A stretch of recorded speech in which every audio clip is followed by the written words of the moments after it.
Welcome to The Practical Intuitive, where host Robyn Fritz explores mind, body, and spirit for the real world. Robyn is an intuitive, spiritual consultant and past life regression specialist based in Seattle, Washington. As the Practical Intuitive, she explores life on our conscious, evolving planet, our mother. It's all here, from how the world really works to intuition, the human-animal bond, mediumship, clearing space with space cooperating, and spirituality. It's Robyn Fritz, the Practical Intuitive, helping you master body, mind, and spirit for the real world. No ifs, ands, buts, or BS ever.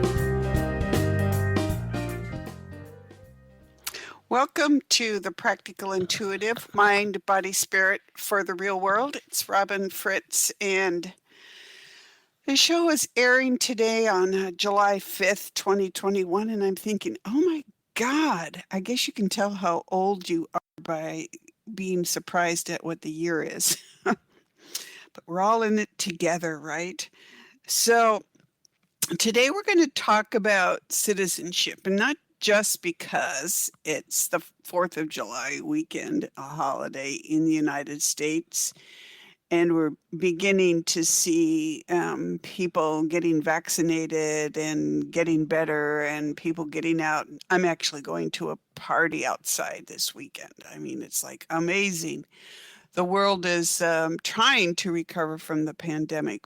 But as we do that and as we move forward, as I said, when I restarted my show, where do we go from here? So we'll be talking about that in future shows. And I'm going to be asking questions because who has the answers? There's one being that has the answers, and that's our planet, our mother.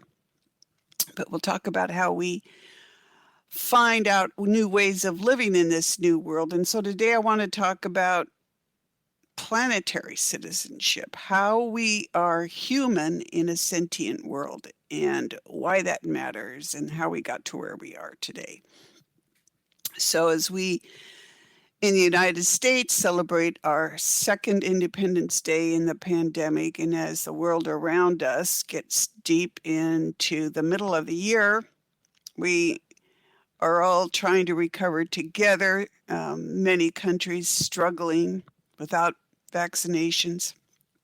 We're deciding what our new world will look like and what are we going to leave behind and what continues to fester and what breakthroughs do we see and how do we support mind, body, and spirit and be responsible citizens in a sentient world.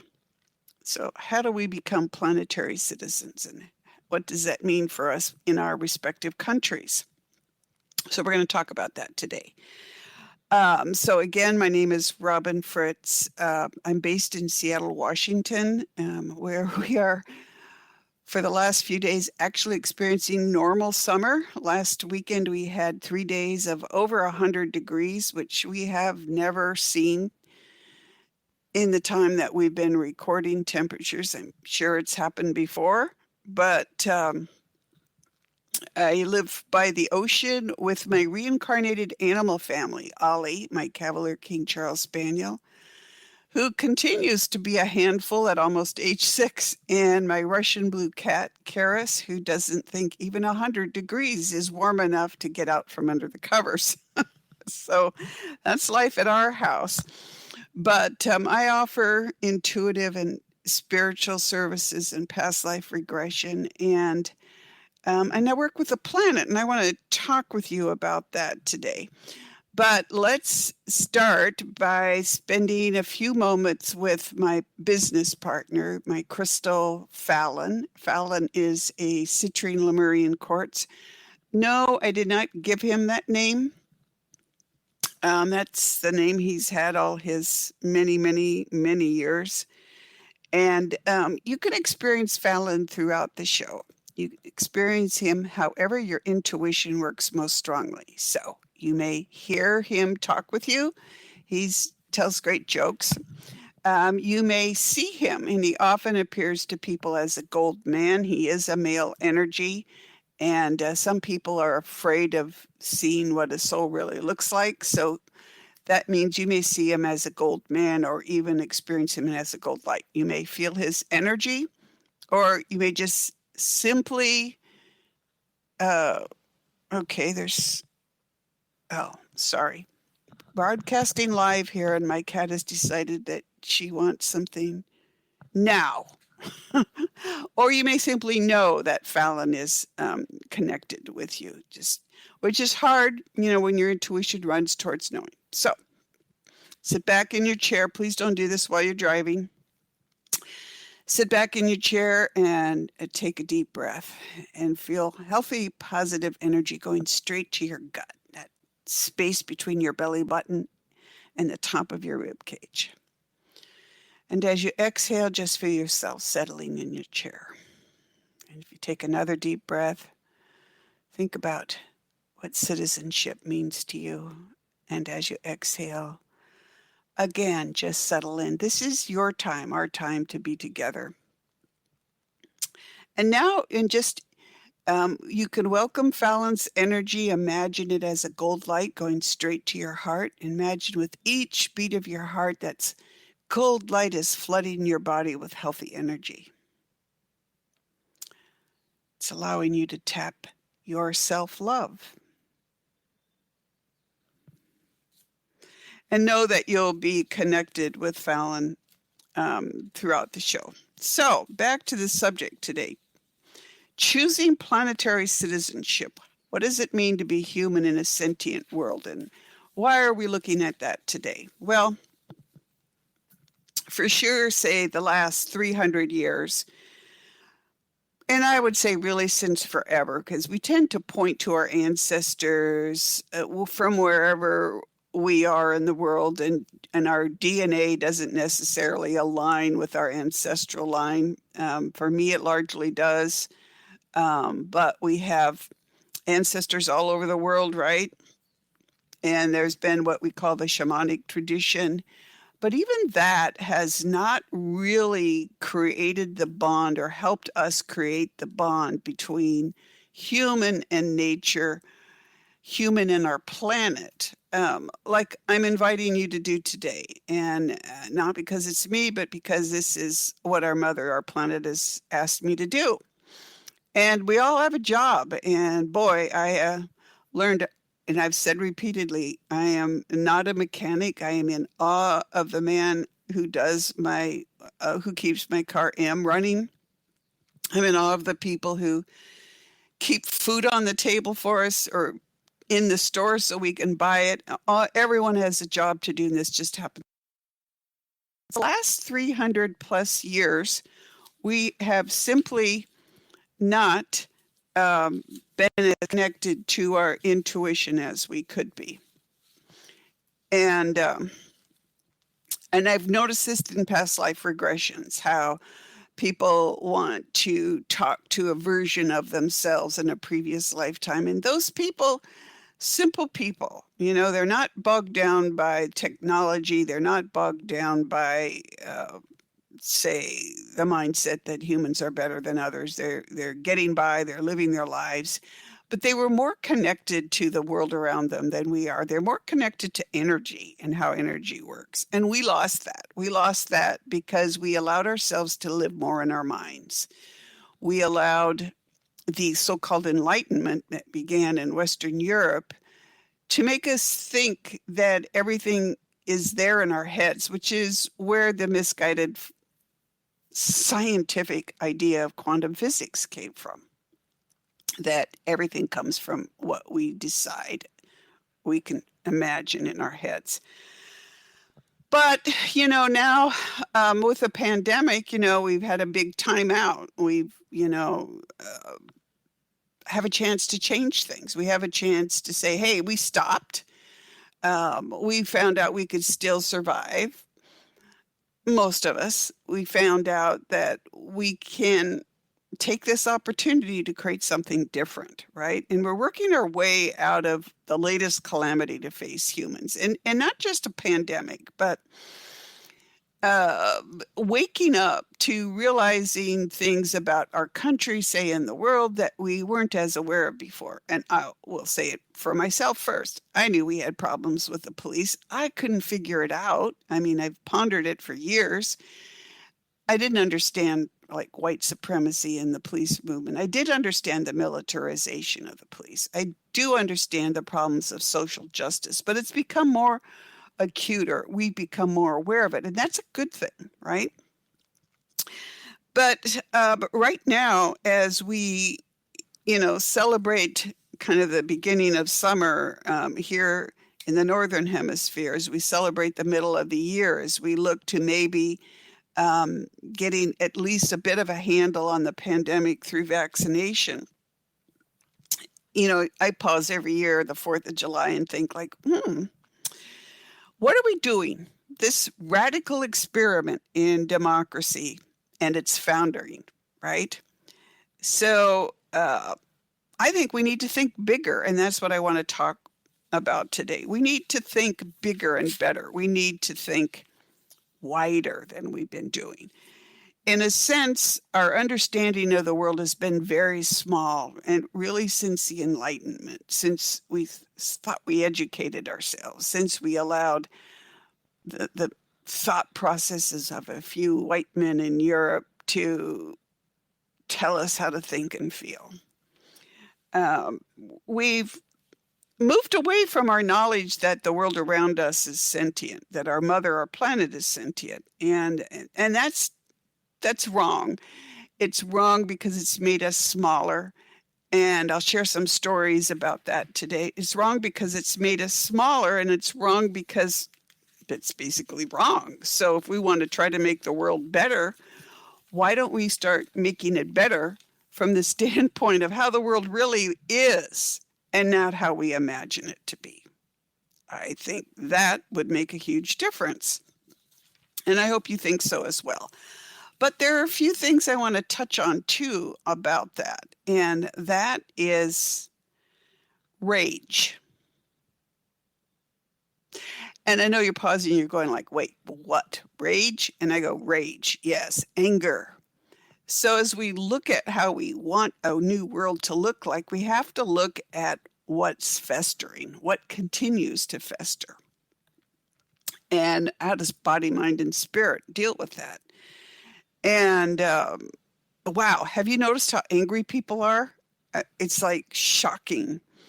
How the least little thing sets people off. And, I'm not talking about the insurrection here. That's like really pointing to huge imbalance in the United States, but it's also symptomatic of what's going on in other countries around the world. Rage. And it isn't logical, it isn't rational, but it's real, right? And, you kind of ask yourself, why? Well, for one thing, we all together, for the first time really since World War II, the entire world is together in a major crisis, right? Something terrible happened to us. Something terrible happened to the world with the pandemic. And we need to recognize that. And I think the rage is symptomatic of our feeling of helplessness, but also our desire to have things be better, and not just for the pandemic to be over, but for things to be different than they were, right? The 18th century Enlightenment is over, right? Because it wasn't that enlightened, right? Because we can all be something new and better together. So rage, have you noticed it? I mean, we've talked about, oh my gosh, the increase in shootings in the United States, but just the increase in rage all over the world. Militaries toppling governments and anger. And I've seen it in myself. So I'm going to point to myself first and say there's one thing that will set me off regardless. And that's when I see people abusing their dogs on the street. And I used to be this quiet person. I used to take whatever crap was thrown at me, whatever injustice, and there have been plenty in my life. And I'm not taking it anymore. But that rage in me I feel is justified, although it probably should not be expressed as it is. But I will never stop being angry at people who abuse their dogs on the street. But here's an example of the rage that I'm talking about. And I surprised myself. So I was walking down the street one day with my dog, Ollie. Ollie is a Cavalier King Charles Spaniel. He'll be 6 the end of July. He's a reincarnation of my previous dogs. Even his previous self is Alki, who died in 2014.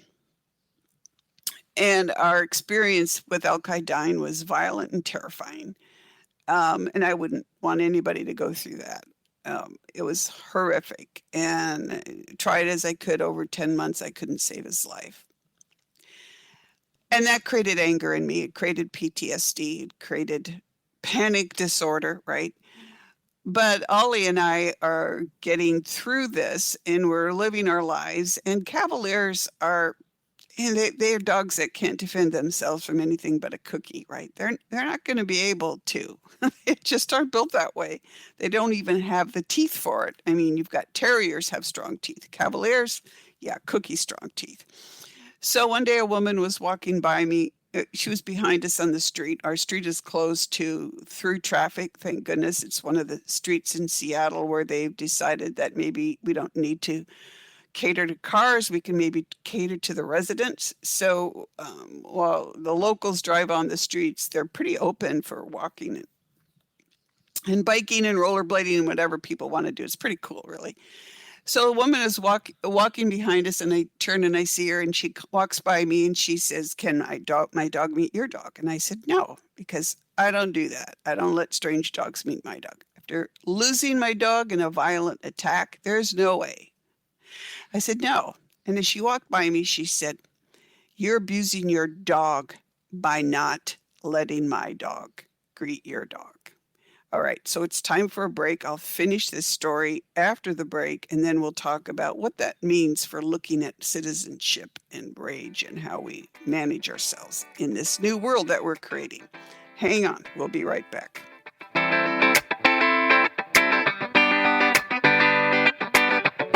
Your conscious connection to a more mindful world. OMTimes Radio. IOM-FM.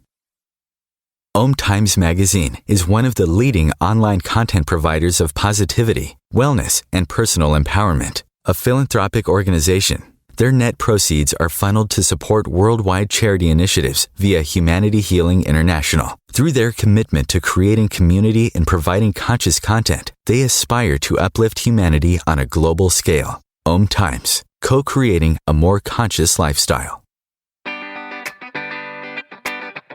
This segment of The Practical Intuitive is brought to you by Andrea Bovey, licensed insurance agent at boveyinsurance.com.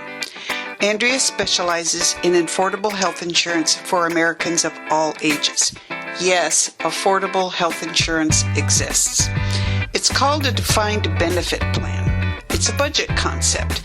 That means you'll be able to see any doctor, access outpatient services, receive covered preventative services such as mammograms and colonoscopies, enjoy unlimited free virtual doctor visits, and be covered for urgent care, ER, and hospital visits. But there's more. During a free consultation, insurance agent Andrea Bovey can help you decide if you should add critical illness or accident coverage, so all your risks are covered when something serious occurs. All this while still delivering savings. Yes, the premiums can be much lower than those in the Affordable Care Act plans. Ready to check it out? Go to boveyinsurance.com to book a free consultation with insurance agent Andrea Bovey. Andrea is based in Arizona, but she works by phone and webinar so she can help you wherever you are in the United States. One more thing. If you're nearing your 65th birthday or you are already on Medicare, Andrea can assist you with Medicare health and drug plans.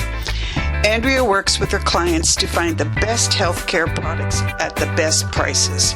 Ready to learn more? Contact Andrea Bovey at boveyinsurance.com. That's BOVEY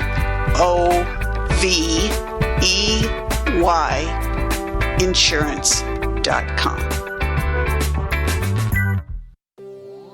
This is Kathy Beal, host of Celestial Compass, featuring astrology you can use. Celestial Compass points you to what's going on in the sky and what you can do with it down here on Earth. We also explore fun, effective, and cosmic tools for navigating this adventure we call life. Join me the first and third Monday of the month at 5 p.m. Eastern Time for Celestial Compass. It's enlightening, entertaining, and empowering. You came across someone struggling with hunger. How would you recognize them? Would you notice an 8-year-old girl who's not excited for summer break because she may not be having lunch again until September? Or a war veteran who's having a hard time landing a job and getting back on his feet? I am the 1 in 8 Americans who struggle with hunger. I am hunger in America. Hunger can be hard to recognize. Learn why at IamHungerInAmerica.org. Brought to you by Feeding America and the Ad Council. Welcome back to the Practical Intuitive, Mind, Body, Spirit for the Real World. It's Robyn, Fritz, and today, the 5th of July, 2021, we're talking about choosing planetary citizenship, or how we become human and on a sentient world. So you're asking yourself, why are you deviating from the story? The story that I started to tell, and I talking about rage, and I'm talking about anger, and I'm talking about what's justified and what isn't justified. And so I was telling the story about the woman who wanted her dog to meet my dog, and I said no. And she said, "You're abusing your dog by not letting your dog meet my dog." I went up like a firecracker. But interestingly enough, not like I had been in the previous years before I understood that I suffered from PTSD and a panic disorder. In previous years, we had dogs running loose down here. The one good thing about the pandemic down here is that people are putting their dogs on leashes. I wish, wish I could say something better. It's like, I do not want to have a worldwide pandemic so people would put their dogs on leashes. But that's at least one thing that's improved because, we didn't know, right? And people just started behaving better. But they'd let their dogs run loose. Their dog would jump my dog. And the vision of losing my dog and losing the use of my hands for a year because we were mauled by a vicious dog, terrified. And I'd scream at people, literally at the top of my lungs. Till I was just this out of control, weird, horrible person screaming. Well, not horrible, but out of control for sure, and screaming, which I had never done. In this case, my anger ran so deep that I just went cold. And I don't actually remember the exact words I used, but I called her lots of bad names, which I'm not going to repeat here, in a loud but controlled voice, which I think is even more terrifying. And don't you ever talk to people like that. Don't you ever talk to me. No, don't you turn around. And she turned around, but lady, I said, no, you keep your mouth shut. You do not look at me. You do not look at my dog. You turn around and you keep walking. And she kept turning back, and I go, no, you keep walking. Don't even look at us. That was a rage, right? But it was a controlled rage. And it was focused on one thing, that you don't get to say that to me, number one. You're being abusive, number two. And I'm calling you on it, number three. But it is also, I thought about it later because my anger was really, it was justified for saying I was abusive, but it was really out of proportion. She was just being dumb, right? But to me, it was also symptomatic of the rage that we're seeing festering around us, and that we need to get a control on it. We need to get a control on ourselves. And that's part of what I want to talk about, a citizenship of. How are we citizens on the planet? I could have gone about that in a different way. I could have said, no, thank you. Right? But I just said, no, I was focused on something else. I was spending time with my dog. I just, I could have maybe said something different. I'll still pay 99% of the blame on her for saying something like that.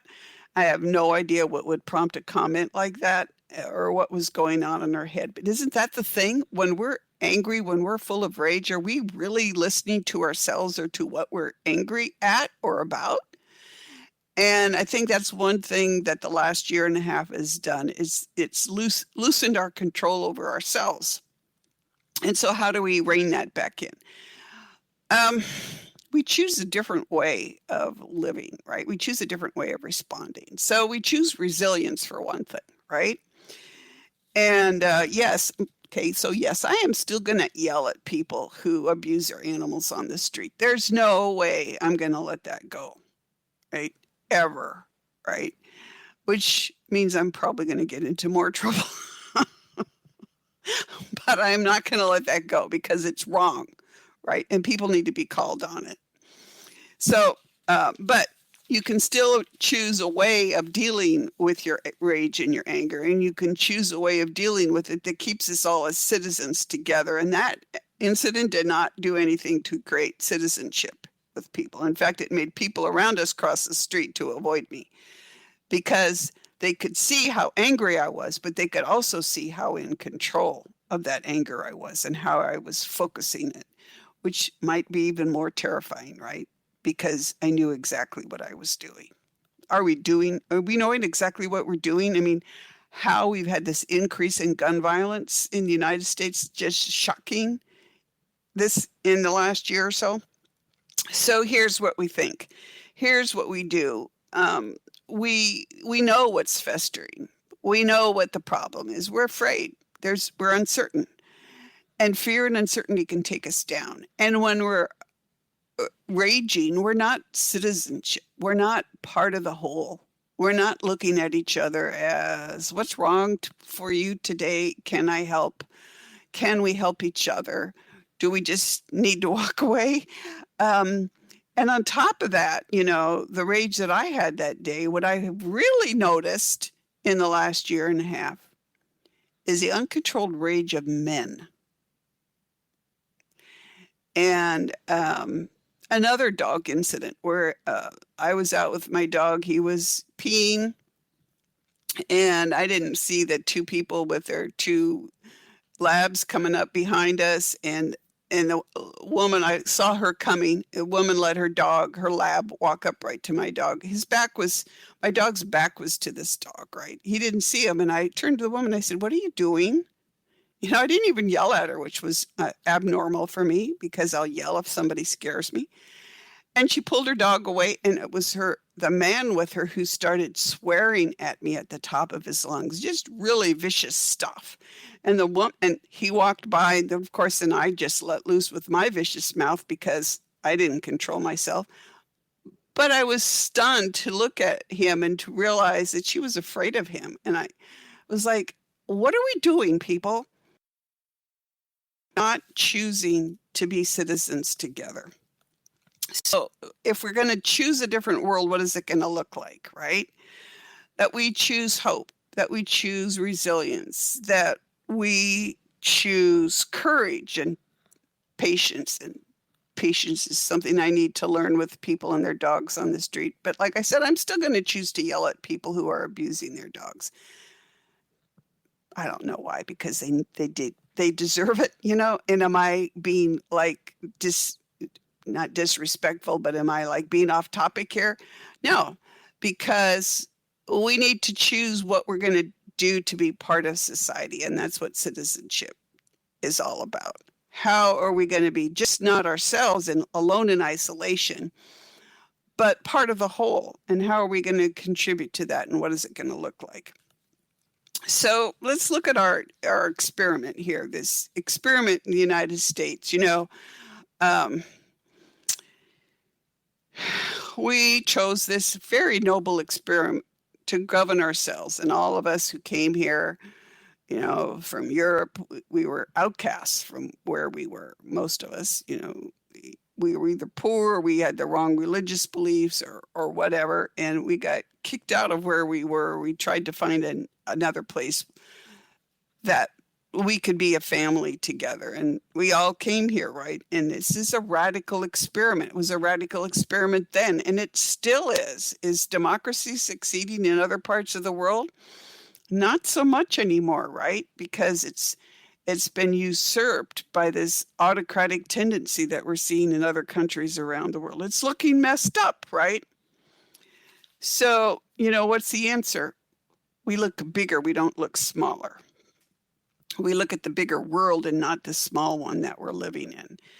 So we start educating ourselves. I look at some of these people, and I'm back to the dogs. I look at how people interact with their dogs on the street. And I think back to when I got my first dog in my early 20s, and I just didn't know a lot. So part of me has to go, okay, they don't understand this.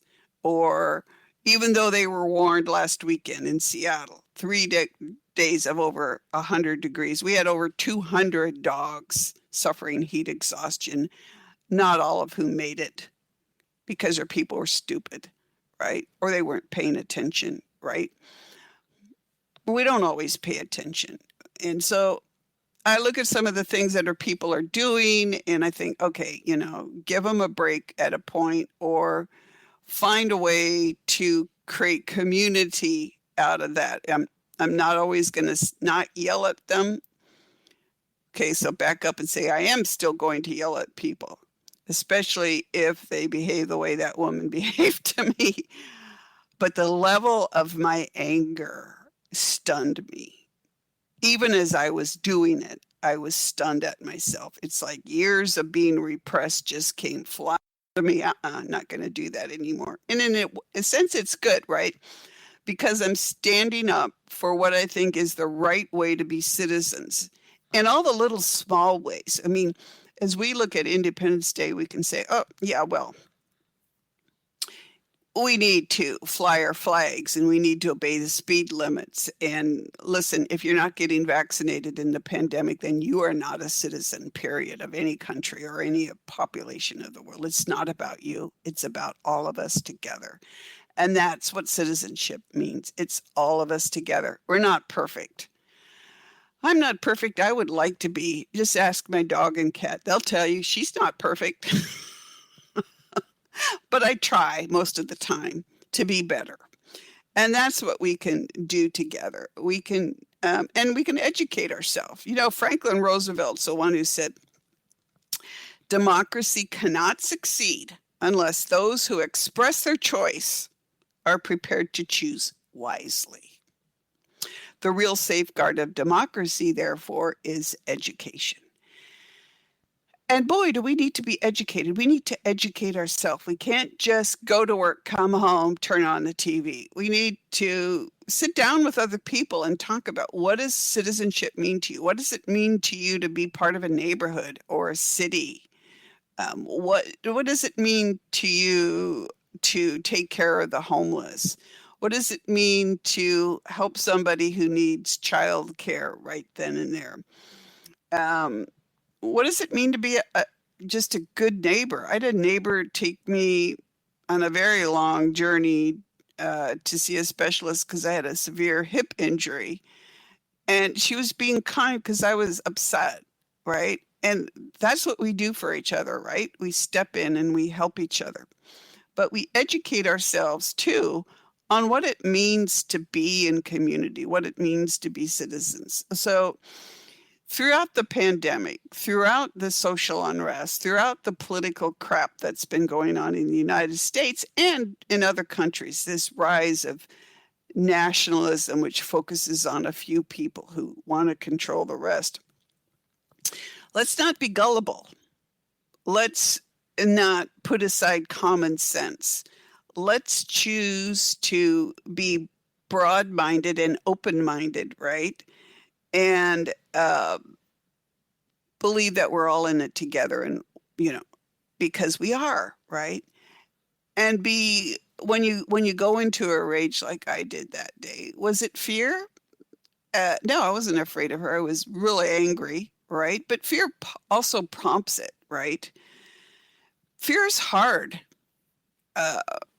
fear is the opposite of love, right? And we need to understand that. And we need to figure out why we're afraid of each other, why we can't come into community together. And, what we need to resolve that. Right now, the United States is in crisis. I'm trying to think how long ago it was, but at least several years ago, no, probably about 5 years ago, I saw the United States breaking up into individual nation states. And I saw it on a 20-year time frame, and now it's down to 10. And I honestly think that Mr. Biden will be our last president. And it's at once sad and frightening, but, there's so many different factions, but they seem to be regionalized as well. And maybe that's what we call growth. I don't know. But is there a way to save what we've chosen in this democracy? And yeah, let me tell you about it.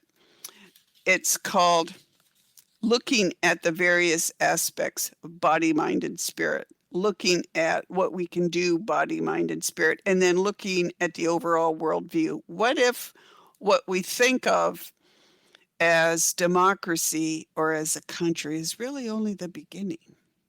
What if it's only a part? What if being a citizen of the United States or France or the United Kingdom or Argentina or New Zealand, what if that's only a small part of the whole? Then what would the whole be? Well, continents, right? But a planet, right? And if you looked at the planet and you looked at it as being conscious and being aware and being sentient, and you looked at how we view the world in a different way, as everything being alive and everything having a soul, well, then we get to the next story that I'm going to tell after the break. Hang on, we'll be right back. Just lifestyle for a mindful life. OMTimes Radio. IOM FM. Ascending Hearts is no ordinary dating site, but a spiritual dating site with a purpose, to link you with your soulmate. We engineer the serendipity so you can trust that you will attune with someone that has the same matching vibration as you. Ascending Hearts, the conscious dating site for the spiritually aware. Try Ascending Hearts for free. ascendinghearts.com. Life is a flow, and enlightenment is simply harmonizing with the way life really is. Then you find that life is effortless, benevolent, and free of all suffering. Hey everyone, this is GP Walsh, and I want to invite you to my brand new radio show that's launching right here on OMTimes Radio called The Flow of Enlightenment. I've been a spiritual teacher for decades, and my greatest pleasure is being able to share with you these deep and highly practical spiritual ideas. So join me in The Flow every Tuesday at 1 p.m. Eastern, and let yourself be transformed.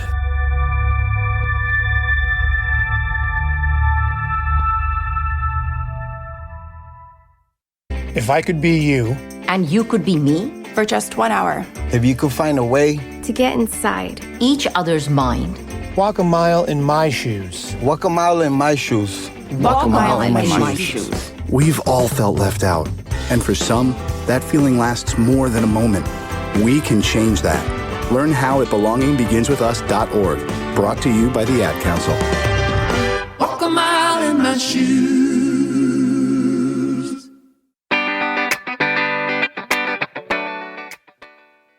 Welcome back to the Practical Intuitive Mind, Body, Spirit for the Real World. It's Robyn, Fritz, and we're talking about, in a roundabout way, planetary citizenship.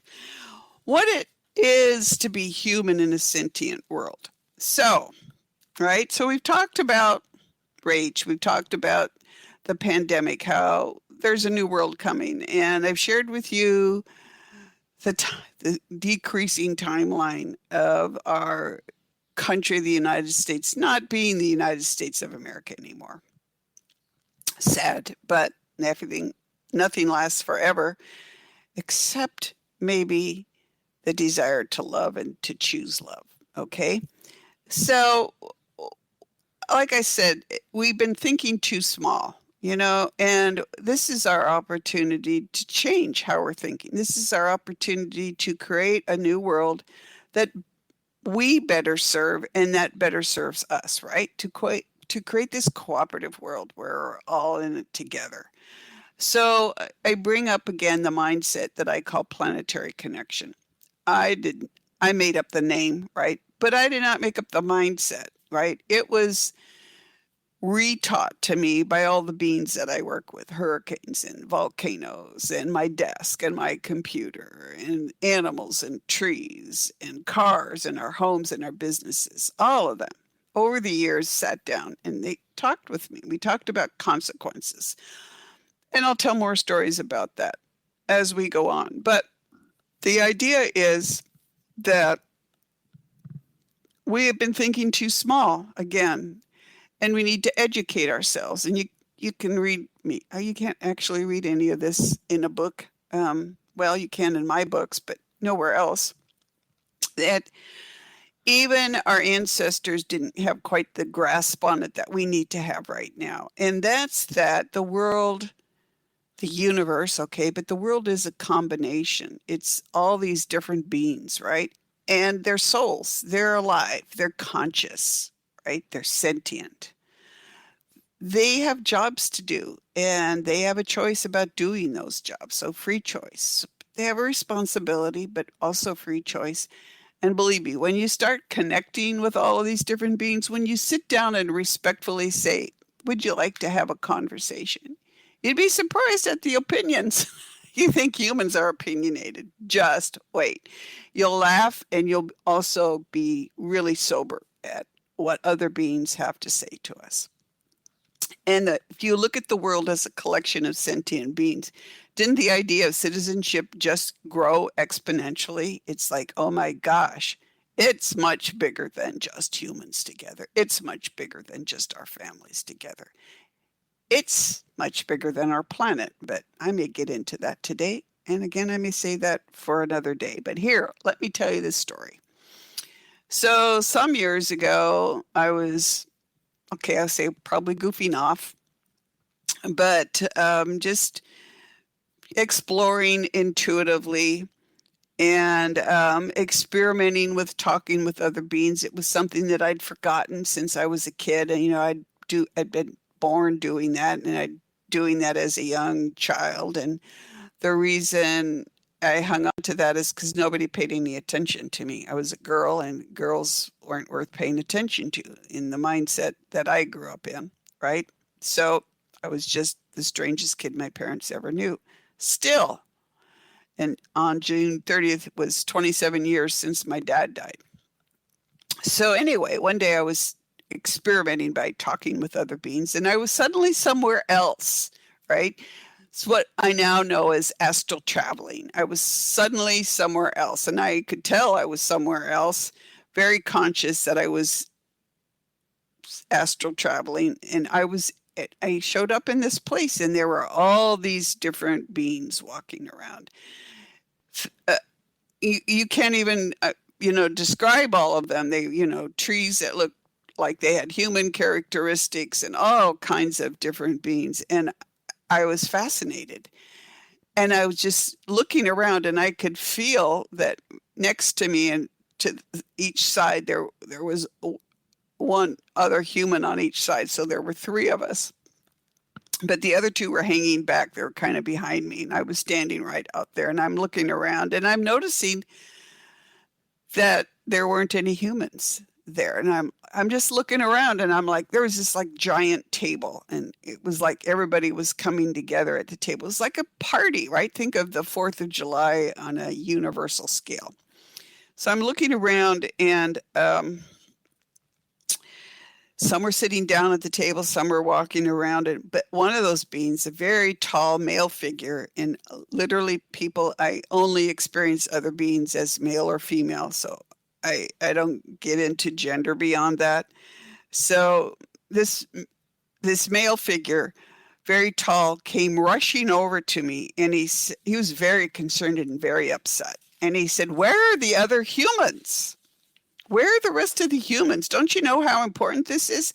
The planet needs all of us to work together." And I'm staring at him in shock. And I was like, I didn't know that place existed.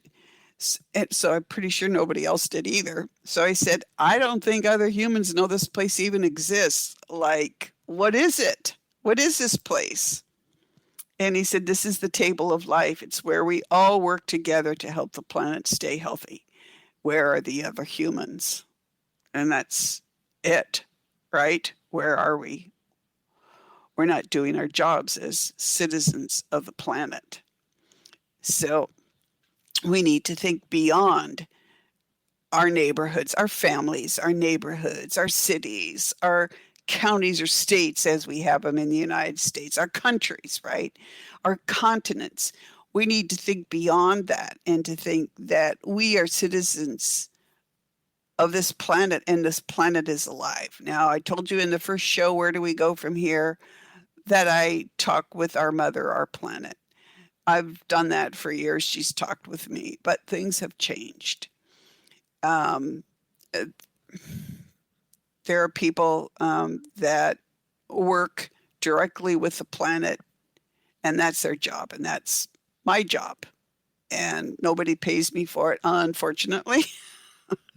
And kind of hard to get the mother to understand that, I have to pay for things. I know what that means. And it's like, but I need you to do this. And I'm like, okay, fine.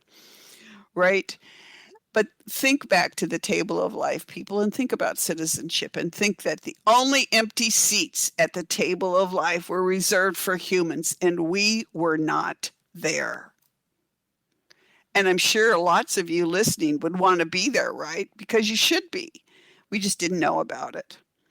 So tell that story to everybody you know that's going to listen, that's going to believe that what we used to think of as humans as guardians and caretakers of the planet isn't true. We're equals with all life, and every single life has a purpose. Our trees, our computers, our homes, right? Our cars. I'll be telling stories about cars coming up in future shows, about trees, about other beings that I meet on a regular basis, about what it means to clear space in cooperation with the space. And think about the table of life. Think about what that means for you as citizens. But let's look at what body, mind, and spirit can help us with as we think about citizenship. So we've got bodies, right? We feed and we nourish our bodies. Hopefully we educate them. Honest to goodness, people, with the conspiracy theories I've heard in the last year and a half, I've gone from outright laughing to just being concerned about how people are thinking and why they're thinking the bizarre things that they're thinking. I mean, come on, it doesn't even make sense, right? And I ask myself, why do people believe things that don't make sense? Are they not eating right? Are they not educating themselves? That's the mind part. But literally, you can't do anything without a healthy body. And I've had this conversation with people lately, and it's come to my parts of the country don't realize that they need to take care of their bodies. I mean, here in Seattle, age isn't a factor unless you're handicapped. And I've been handicapped for years, right? And age isn't a factor unless you become so old that you can't move anymore for one reason or another. And that can happen. I mean, I've lived with animal families. Their bodies just get old and frail, right? But you're not there at a certain age, right? So get your body into shape, get it moving. I have to tell you, one of my biggest disappointments this year is that I had a severe tendon injury, and thank God for steroids. Never thought I'd like a steroid shot, but oh my God, what a wonderful thing. But it's keeping me out of the ocean all summer, which is very disappointing because I was going in the ocean in December when the ocean was 46 and the air temperature was 42, and now the air temperature is in the 80s and the ocean is 56. It'd be cool to be out there, but it's like, no. But feed and nourish your body. Your body is the first thing you need to take care of. If your body isn't healthy, everything else is gone. And trust me, I know this because I've been handicapped for many years. I had to fight to get healthy again. So take care of your body, your mind, right? So we talked about the mind. We talked about rage. And we've talked about how to modify it. Resilience, courage, hope, understanding, maybe peace. I'm still thinking about that lady who told me I abused my dog because I wouldn't let him meet her dog. That's like insane, right? But how do we live with each other? We work to educate ourselves. We patiently try to help the people we know are deluded to figure out what to think for themselves. So we work on our minds, we work on our beliefs, we work on our common sense, and we work on our connection with other beings and spirit. So a lot of people get the whole spirit thing kind of mixed up, like intuition is all about spirit. Well, it's not, right? But spirit is thinking about the table of life, a very simple thing. Think about the table of life where all those beings were sitting down to talk about how they could help the planet, and they were all upset because there weren't humans at the table of life.